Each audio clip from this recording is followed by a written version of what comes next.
Pemerhati Rosalina, pembahasan rancangan peraturan daerah atau Raperda fasilitasi pondok pesantren di Pansus 2 DPRD Jember sudah melewati tahapan finalisasi. Bahkan Raperda tersebut sudah diserahkan ke bagian kesejahteraan rakyat Kesra Pemkab Jember untuk dikirim ke Provinsi Jawa Timur. Ketua Pansus 2 DPRD Jember Muhammad Hafizi Holis mengatakan, setelah dievaluasi oleh Gubernur, selanjutnya Raperda tersebut akan kembali dibahas di DPRD dan ditetapkan menjadi perda.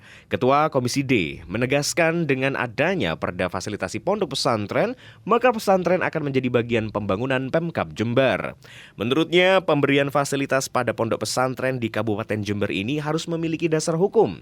Perda fasilitasi pondok pesantren ini akan menjadi cantolan hukum bagi Pemkab Jember selain Undang-Undang Pesantren. Hal ini sebagai bentuk pengakuan pemerintah terhadap peran pesantren dalam proses pembangunan.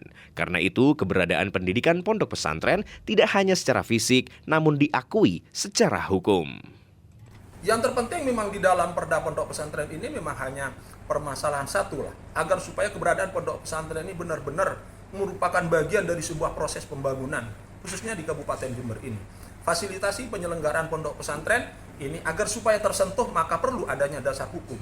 Sehingga dengan perda pondok pesantren ini maka keberadaan pondok pesantren bukan hanya ada dalam bentuk fisik, tetapi juga akan menjadi bagian dari sebuah proses perkembangan, pembangunan, keagamaan, sosial, dan pemberdayaan dan lain-lain sebagainya. Dalam rapat pansus sebelumnya, istilah pondok pesantren disepakati menjadi dua istilah. Pertama, pondok salaf, yang artinya hanya mengajarkan kitab kuning, dan pondok holaf, yakni pondok pesantren yang mengajarkan kitab kuning dan juga memiliki lembaga pendidikan formal. Kedua, kelompok istilah pondok pesantren ini harus memiliki NSPP atau nomor statistik pondok pesantren.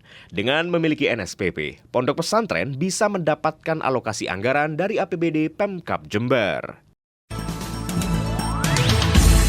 Rosalina Stereo.